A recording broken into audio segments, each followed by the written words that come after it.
లో కేసు నమోదైంది.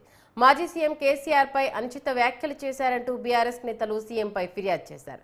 ముఖ్యమంత్రి స్థాయికి వాడే భాష అది సరికాదని, శాంతి భద్రతలకు విఘాతం కల్పించే విధంగా ఉందంటూ ముషీరాబాద్ ఎమ్మెల్యే ముఠా గోపాల్, దాసోజు శ్రవణ్, బాల్కసుమన్ ఫిర్యాదు చేశారు.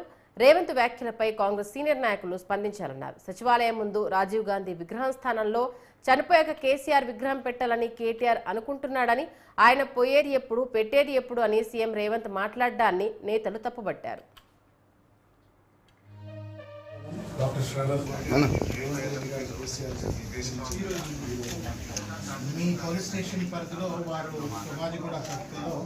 రాజీవ్ గాంధీ గారి బర్త్ యానివర్సరీ సెలబ్రేషన్ సందర్భంగా కేసీఆర్ గారి పట్ల అనుచితంగా మాట్లాడే భాష, కార్యకర్తలను రెచ్చగొట్టేటువంటి రీతిలో మాట్లాడినటువంటి request you to kindly take action.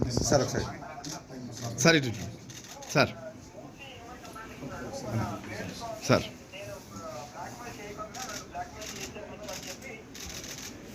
Right.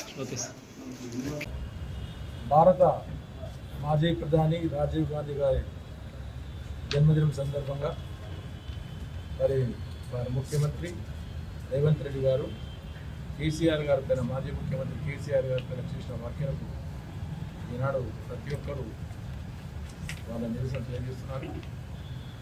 మనం కేసీఆర్ భారత ప్రధాని, ఆనాటి భారత ప్రధాని రాజీవ్ గాంధీ గారు చేసిన ఆయన మంచి పనులు, ఆయన చేసిన సేవల గురించి ప్రజలకు చెప్పాల్సింది పోయి ఒకటే రోజు చేసే కథలుగా ఈనాడు కేసీఆర్ గారిని తిట్టడం కూడా పెట్టుకున్నాడు. ఆయన కేసీఆర్ గారిని తిట్టినంత మాత్రాన్ని ప్రతి మాత్రం జరగదు.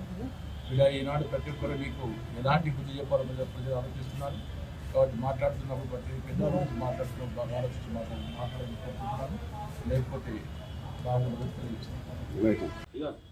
సోమాజిగూడ సర్కిల్లో ఉన్నటువంటి ఒక రాజీవ్ గాంధీ విగ్రహం దగ్గర జరిగినటువంటి ఒక సమావేశంలో తాను ముఖ్యమంత్రిని అనే కనీస ఇంగితము, విఘ్నత, సోయి లేకుండా, బాధ్యత లేకుండా ముఖ్యమంత్రి రేవంత్ రెడ్డి గారు, మాజీ ముఖ్యమంత్రి, తెలంగాణ ఉద్యమ నేత, తెలంగాణ రాష్ట్ర ప్రదాత అయినటువంటి ఒక కల్వకుంట్ల చంద్రశేఖరరావు గారి పైన, గౌరవనీయులు వారిపైన ఇష్టం వచ్చినట్లు అవాకులు చెవాకులు పేలుతూ ఆఖరికి వారు చనిపోకముందే వారి విగ్రహాల ప్రస్తావన పట్టుకొచ్చి ఒక చిల్లర మనస్తత్వాన్ని వ్యక్తీకరించి, అంతేకాకుండా పార్టీ కార్యకర్తలను రెచ్చగొడుతూ బీఆర్ఎస్ పార్టీ కార్యకర్తల పైన దాడులు చేయాలా అనేటువంటి ఒక రీతిలో సామాజిక అశాంతిని, శాంతి భద్రతల సమస్యను సృష్టించేటువంటి ఒక దుర్మార్గమైనటువంటి, క్రూరమైనటువంటి ఒక ప్రయత్నాన్ని రేవంత్ రెడ్డి చేస్తే, ఇవాళ బాధ్యత కలిగినటువంటి ఒక నాయకులుగా,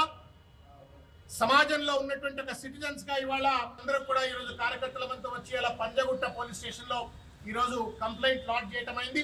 తెలంగాణ రాష్ట్ర ముఖ్యమంత్రిగా ఆ స్థానంలో కూర్చున్నటువంటి వ్యక్తి ఆ స్థాయికి తగ్గట్టు కాకుండా హోదాను మరిచి, ముఖ్యమంత్రి పదవికి ఉన్నటువంటి ఆ పరపతిని మరిచి ఒక బజారు మనిషిలాగా, ఒక ఆకురౌడి మాదిరిగా, ఒక చిల్లర మనిషిగా మాట్లాడుతున్నటువంటి తీరు నిజంగా తెలంగాణ సమాజం చూసి అందరూ కూడా అసహించుకుంటూ ఉన్నారు. గతంలో ఇష్టం వచ్చినట్టుగా మాట్లాడినటువంటి రేవంత్ రెడ్డి ముఖ్యమంత్రి అయిన తర్వాత పద్ధతి మార్చుకొని ప్రజలకు ఆయన చేసినటువంటి హామీలు, వాళ్ళ 6 గ్యారంటీలు, వాళ్ళు ఇచ్చినటువంటి మేనిఫెస్టోలో చెప్పినటువంటి విషయాలు అమలు చేస్తారని చెప్పి ప్రజలు ఆశిస్తే, మొత్తం దాని నుంచి ప్రజల దృష్టిని మరల్చే కోణంలో భాగంగా, ఆ కుట్రలో భాగంగా కేసీఆర్ గారిని, అదేవిధంగా మా పార్టీ నాయకులను ఇష్టం వచ్చినట్టుగా వ్యక్తిగతంగా బయటకు మాట్లాడరన్నటువంటి భాష వాడుతూ ఇష్టం వచ్చినట్టుగా ఆయన ప్రవర్తిస్తున్న తీరు నిజంగా కళ్ళుదాయిన కోతి ఎట్లా ప్రవర్తిస్తుందో ఇవాళ రేవంత్ రెడ్డి ముఖ్యమంత్రి హోదాలో అట్లా ప్రవర్తిస్తున్నాడు. తెలంగాణ రాష్ట్రం